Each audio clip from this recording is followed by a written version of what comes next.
Hey everybody, it's Shiny here, and I'm on the 104th server on Operation Desert Thunder. I'm in my Tomcat, and I wanted to go over a couple F-14 tips today. I am a Tomcat guy. You're going to find me in the Tomcat definitely more than 90% of the time, especially when I'm online, which is I usually fly on the 104th server most of the time.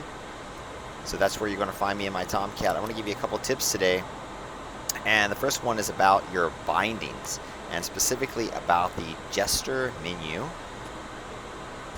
So when you fly the F-14, especially, obviously when you're not flying with another human, and I really never fly with another person, so the Jester menu is very important. That allows you to control a lot of things. Remember, Jester is not a person back there. We just have a menu. It's an interface. So let's not blame Jester when something goes wrong, because it's not Jester. It's usually you or me. It's usually the pilot who made the mistake. But the Jester menu allows us to control many things, and we need to be able to use it quickly. That's the key, right? So you need to be able to get into the menu and navigate to what you want to do quickly. So I suggest don't use, for example, your head tracking to move it around. You can certainly do that. Now, if you're a VR user, you might have to use another way if you can't easily use your keyboard. But for convenience sake and for speed, of course, I suggest binding these things to your keyboard. The Jester menu's default key is A. There's no reason to change that. That's fine. The other commands, I suggest what I do is just the numbers on the keyboard. 1 through 8, 4 commands, 1 through 8. Can't get any simpler than that. Can't get easier to remember. Hitting those numbers can become muscle memory, automatic, right? And that is the best way to do it, muscle memory. Make it automatic. So, for example, if I flip over to my TID, it's in the normal 100 nautical mile range. If I need to get to the 200 nautical mile range, I want to zoom out on my TID. I know it's just going to be A5, 5, right? Now, and I can do that quite quickly. If I want to go back to 100, it's A54. Right? The Jester menu is not on the screen for but a second, right? We can quickly go through that. Anything I need to do, right? If I want to go to change my radar's elevation, for example, I want to scan down low at 30 miles. It's going to be A3, 2, 3, 0, just like that.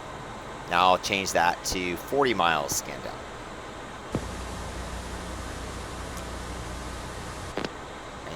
And actually, you can go a lot faster than that. I'm kind of doing it slowly. But if you know it, if it's muscle memory, you can get through the menu really quickly. That'll help you. Another thing to bind, by the way, is the toggles for your HSD and your VDI. So you can quickly go between your TID screen and your HSI, or your VDI and your TCS, or if we switch over to air-to-ground mode, to our lantern pod, right? We need to be able to switch those things quickly. Also, let's talk about the TID. This is your SA page, right? Very important. This is where all your information is. This is the Tomcat's SA page. Okay, so you know the Tomcat can only store 3 waypoints. 1, 2, and 3. So if there are more waypoints in the mission, you're not going to see a waypoint 4 or a waypoint 5. However, you can put in other different waypoints into your system, into the navigation system, such as fixed point, initial point, surface target, home base. So let's use those. Go to the F10 map. So on this mission, Desert Thunder, on the 104th, I know that right there is the red FARP. That's in Korean. That's not what we want. That is the red FARP. So the red FARP is very important to know because there are SA11s there. I have to know how close I am to the red FARP. Also, we can come down here, and Kish is the closest blue base. I need to be able to see that and know where that is. Let's put that too.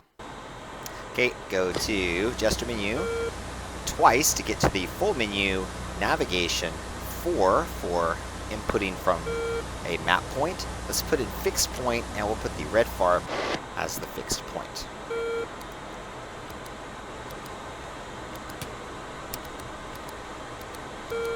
And as Jester inputs that information into there, in a second we'll see a little white cross, which is going to be that red FARP coming up. Okay. And then once he finishes with that, I'm going to go back, and we're going to put in the, as home base, we're going to put Kish. I don't need the carrier as home base because we can use the TACAN to find the carrier. So let's put in Kish as the home base.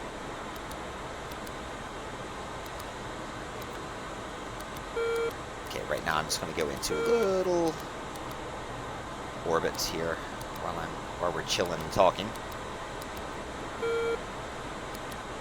And now also you're going to see that Kish is marked there as our home base. So now we have added 2 important points. We need to know where Kish is. We need to know where the red FARP is.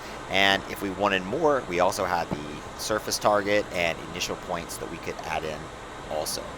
So here's another thing that you should remember with your TID, and that is if you want to see what's behind you, if you're maybe somebody's chasing you and you want to see what's behind you, the default view is aircraft stabilized, the default view. So we're seeing the aircraft at the bottom of the screen and looking out front. Switch that, first off, zoom out first to the 200 nautical miles. That'll give you a better view. Then go to ground stabilize and 5 for indefinite. And now our aircraft is in the middle of the screen and we can see all around us. So especially when you're using data link as usual, and you can see data link targets behind you or waypoints or other things, use this view to give yourself a 360-degree view. You can see from data link targets if somebody's chasing you. It'll give you a better picture. And then we can just go back to 7 again, ground stabilize.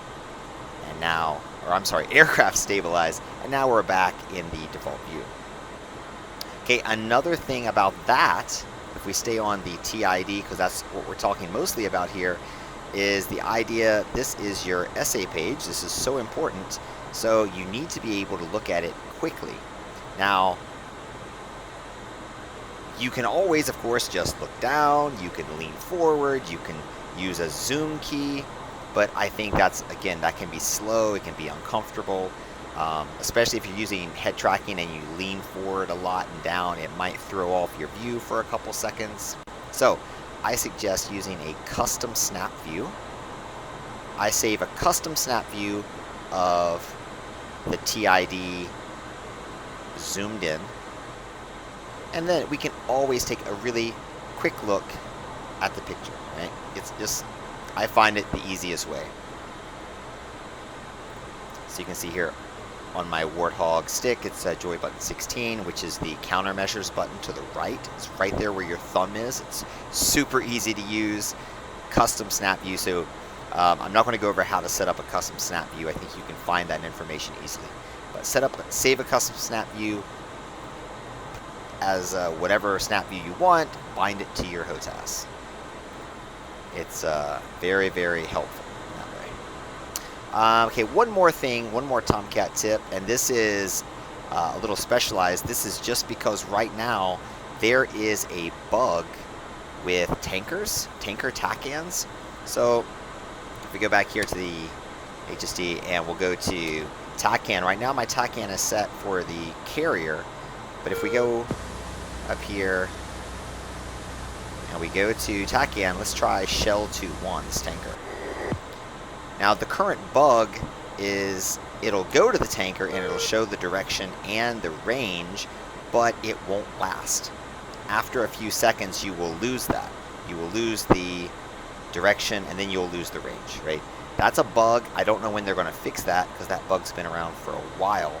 But the easy solution is don't use air-to-air TACAN. Use the transmit-receive basic TACAN. And in the Tomcat, just put that in the pilot's TACAN. So you can see here on our TACAN list, Shell 2.1 is 62 X-ray. So down here, we'll change our TACAN to 62. It's already on X-ray. We're going to have to go over here and change the TACAN command to pilot. And I'm just going to cycle back to TR. And there you have it.